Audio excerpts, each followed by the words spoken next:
A historic Fenway rundown, one being recorded at least half in Sacramento, California, a place I've never been. I'm Chris Cotillo, by the way. Sean McAdam alongside. Sean, I'm assuming you've never been here either. I have been to neither Sacramento nor West Sacramento, the official address of the next three games between the Boston Red Sox and the Athletics. Generic. No city, please. Yeah, well, that'll be the dateline that we use, Some people like to use ballparks for Dateline, so you could do that. That's true. This will not be that, though it is, what is it, Sutter Health Park? Sutter, Yep. I've probably written it a couple of different ways, honestly, the last few days. I'm about 8 minutes away from here at this brand new, very nice Residence Inn, I might add. And we're ready to experience, as we talked about the other day.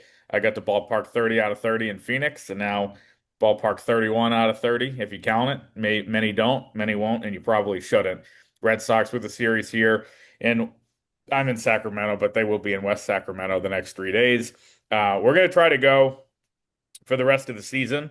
Obviously, depending on schedules, based on series by series, because these games matter. There's going to be developments coming at you, and the Red Sox have, I think, six series left, right? Yeah, six three-game series left. 18 games here against the A's, home against the Yankees and A's, Tampa, where you'll be at Toronto, and then home against the Detroit Tigers to end the season. So we are in crunch time. You'll be there, And right, for the three penultimate games of the year, where everything is coming down to the final game and inning, final day of the season. You'll be there, right?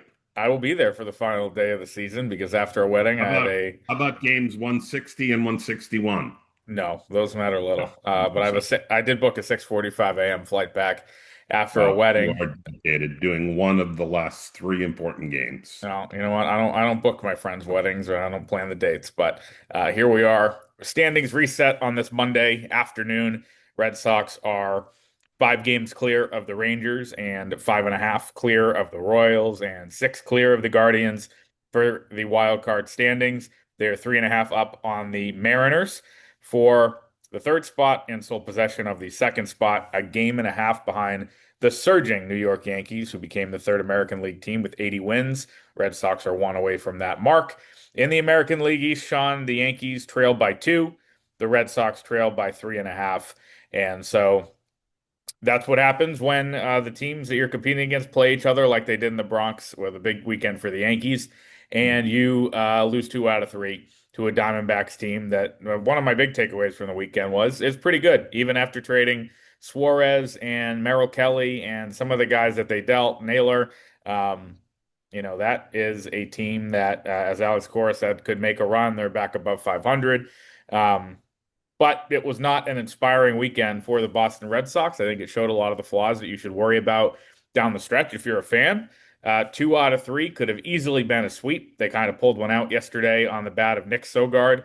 Good for him. Good moment. Good moment for Alex Cora. Going to that move and getting Sogard to put the ball in play with a big double. But against that Diamondbacks team, 2 out of 3 is not a win. You talked about a 4-2 road trip being a success. Anything less than it, not. They need to win all 3 here. And with the pitching situation, which we'll talk a lot about today, that'll be an uphill battle. Yeah, not a great start to the trip. They salvaged one yesterday, avoided being swept, which would have been pretty catastrophic at this point, given where the Diamondbacks are and where the Red Sox are trying to go. But they did get one yesterday, and we'll see what happens in the next three.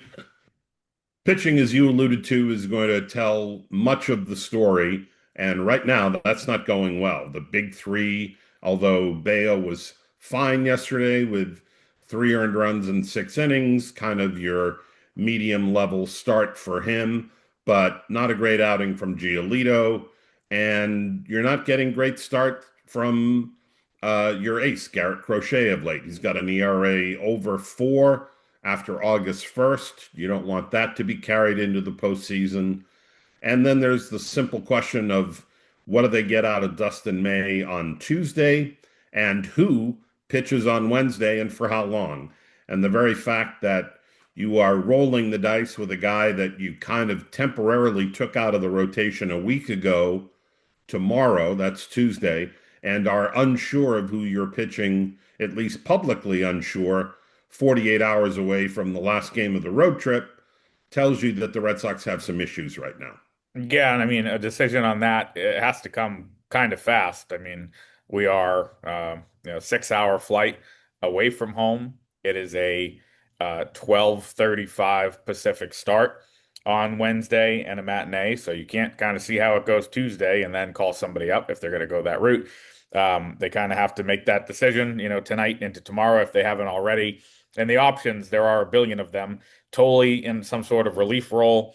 Connolly early scratched yesterday just in case. Kyle Harrison with the weirdest lead up to a potential eventual Red Sox debut ever went an inning yesterday. Cora talked yesterday about in desperate times calling for desperate measures. Chris Murphy is stretched out to three. Zach Kelly, we saw go 4 innings and 63 pitches. He obviously did not pitch well yesterday, but is it's here and has given them length. It's an all hands on deck approach, and it is kind of not the place you want to be. It's really running on fumes. It's not quite Kyle Barraclough level because they do have some better arms at the high level of the minors, the higher levels of the minors than they did then. Well, But they're also in much better position than they were two yeah, years yeah, ago. yeah. No, I know. But I'm just saying, like, you are kind of on an any given day, what's going to happen here?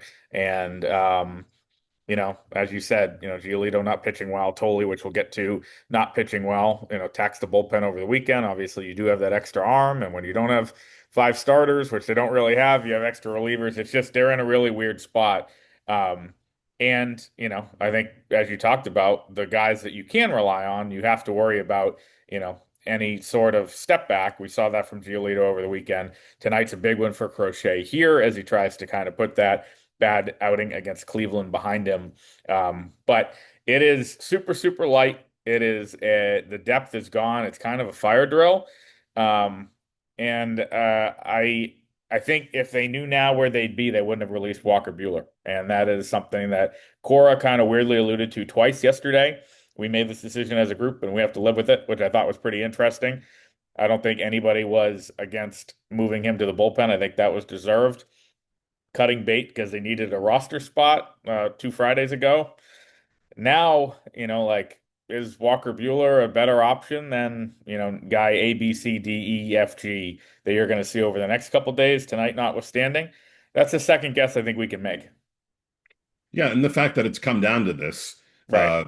perhaps having regrets about someone that you released, not just designated, but released, if we're getting into technicalities, 10 days ago. Now people are wondering whether that was premature.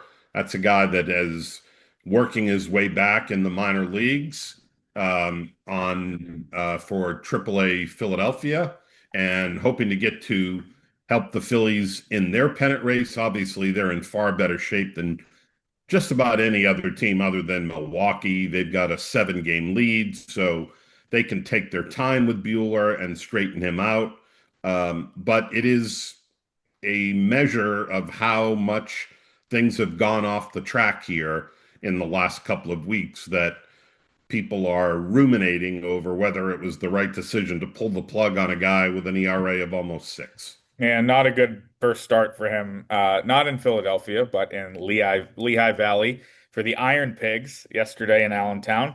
Bueller gives up a homer on the first batter he faced, a couple of runs, struck out five, but walked three and gave up 5 hits in just 3 innings, which is kind of more of what we've seen from him.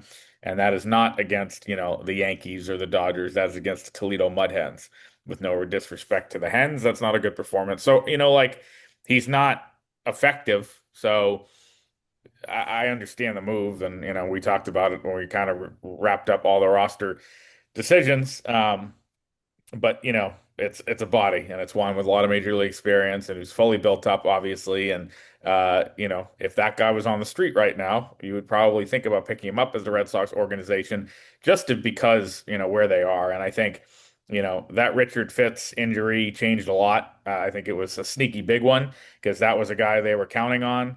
I don't know what's going on with Cooper Criswell. It doesn't seem like he's getting back as quickly as they might have thought he would. That's something asked today. Though Cora tends to say if a guy's not in front of him on a major league team, he doesn't know he exists. So, or anything about how he's doing injury wise. But they're light, and I think even lighter in the wake of what we saw from Tolley the other night. I tweeted this. I tweeted a couple things about it. Tolley's outing where he was all over the place and obviously ineffective. The overreactions can stop. This does not speak much about his long-term um, viability in the rotation, but it is a reminder. I think this should be the new slogan of the Fenway Rundown this year about prospect development not being linear, yada, yada, yada. It's not going to be 8 strikeouts and dominating a lineup every time. There's going to be bumps and bruises, especially against better competition. And that was a reminder of that on Friday. Yeah, the Red Sox got spoiled a little bit with his debut and how dominant he was and how he was driven by the adrenaline, by the energy, by the setting, by the Fenway crowd. You don't have that on the road. And, he couldn't throw his fastball for strikes consistently. They made him have to mix in more secondary pitches, and that didn't go well. And it's just a reminder, as you said, that you can't take anything for granted. Here's a guy that looked lights out in his debut, and you're just expecting him to roll out and give you five and change in 6 innings and a couple of runs allowed. And it's not that easy.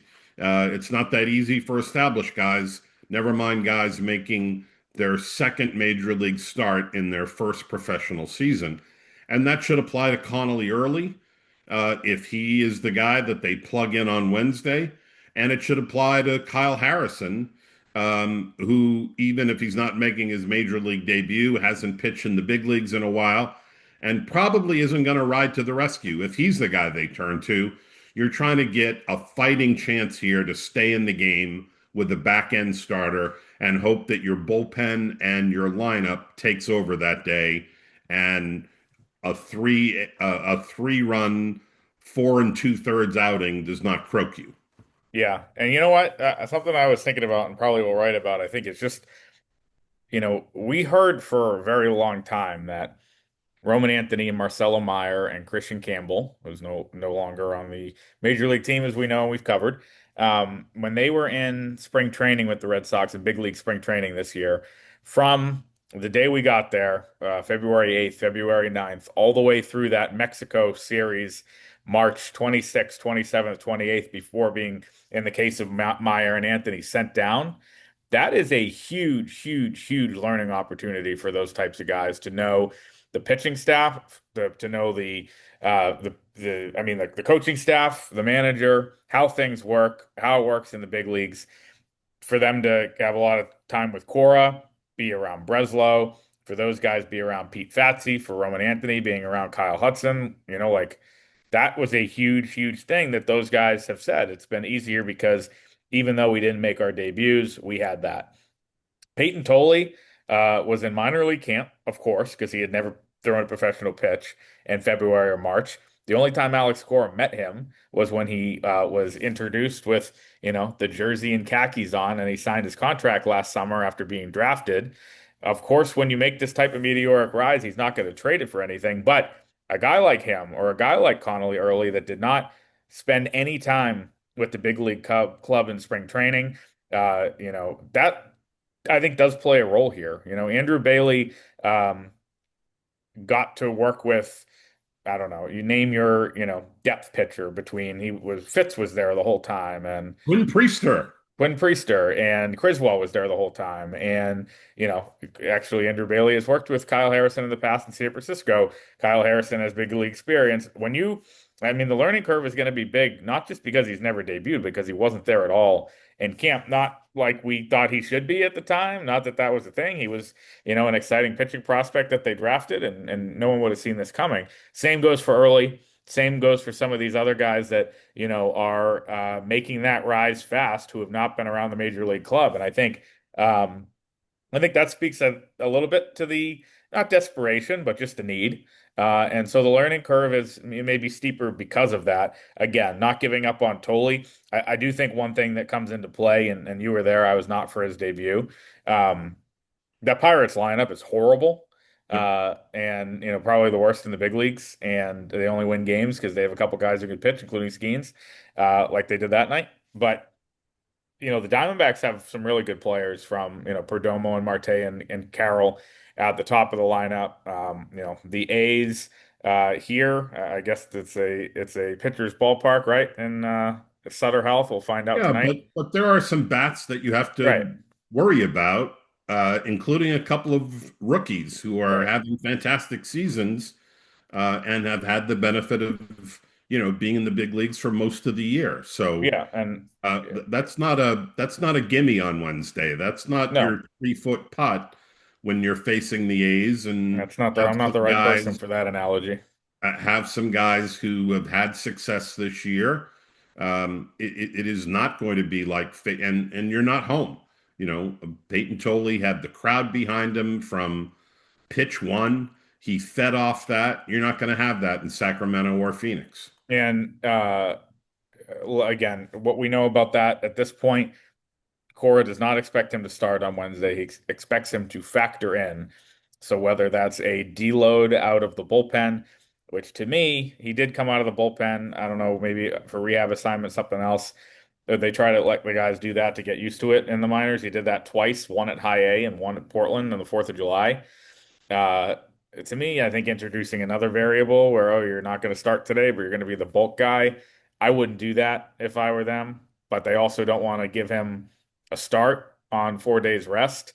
I mean, it really is just like uh, kind of wherever the There wind's aren't there blowing aren't right great now. options no matter what they do. Yeah, I mean, they might be great options in the future, but for right now, Well, no, it's I'm just talking right. about in the present.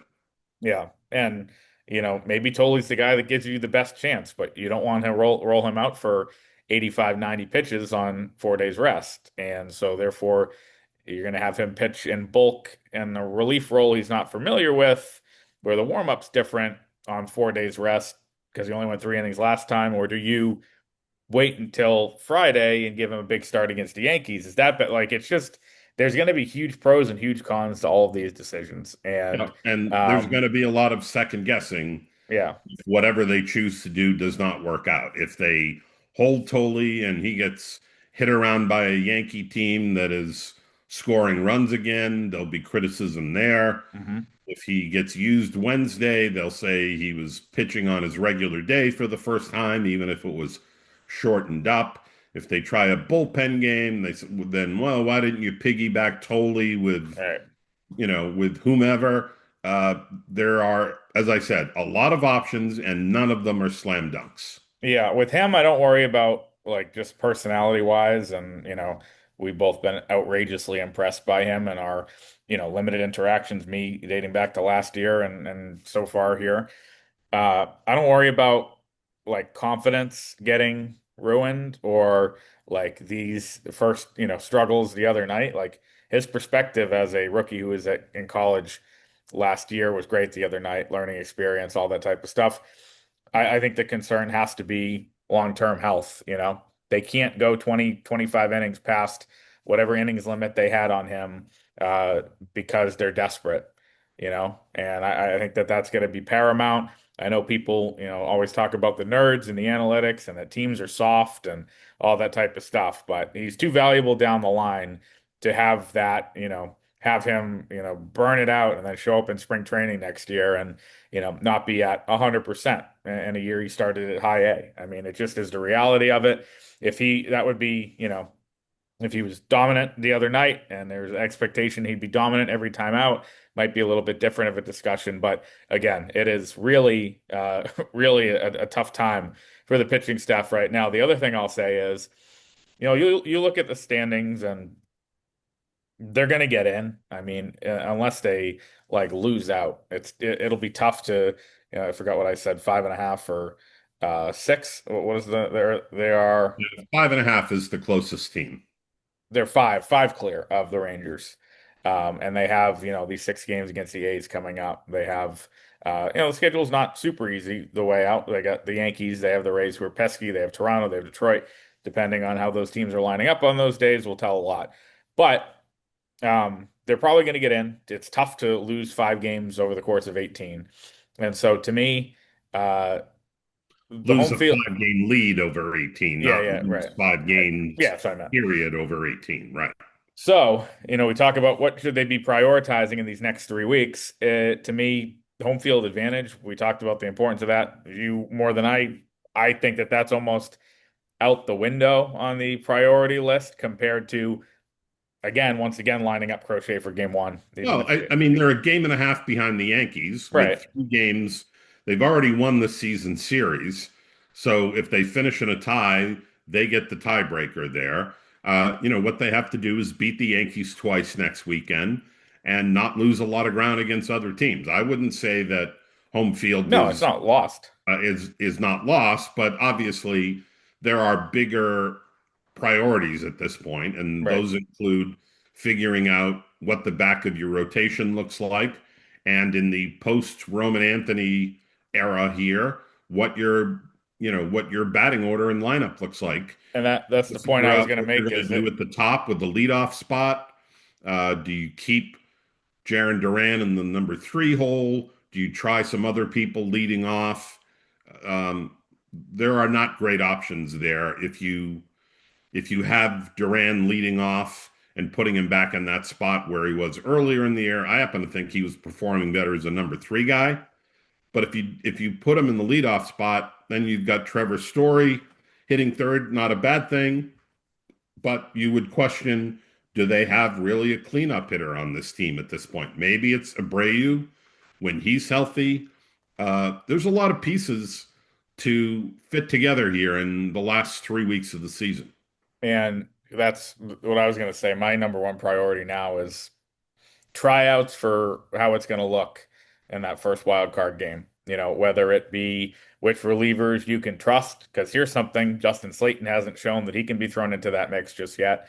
Who can go with, that group? Matz has been a little iffy, lately. The group of Whitlock and Chapman and Wilson to me is the trust tree. Past then, who's getting that? We saw Zach Kelly kind of get a tryout yesterday, didn't go great. You and I are both down on Weissert. Bernardino's been good, but his arm's going to be hanging at that point. Like, there's a lot of questions there. Who gives you length? Who makes that roster? If you need a fourth starter, who gets that start? Obviously, between May and Tolley, who is playing? We're seeing kind of trial and error every single day. Yoshida in the leadoff spot. Snyder playing the outfield and gets banged up yesterday. Nate Eaton playing. Nick Sogard's on the team. Like, it's just who's going to be the starting catcher? Because here's something, an underplayed thing that by the time we run this, I might have already started writing. Narvaez's knee is an issue, and he can't run. And there's a lot of wild pitches and a lot of pass balls the last few weeks.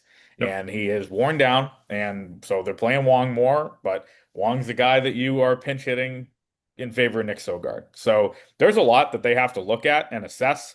It's almost like a spring training light over the next 3 weeks of like, who are we taking? If let's say, Anthony's probably not going to be, almost certainly not going to be ready for the wild card series.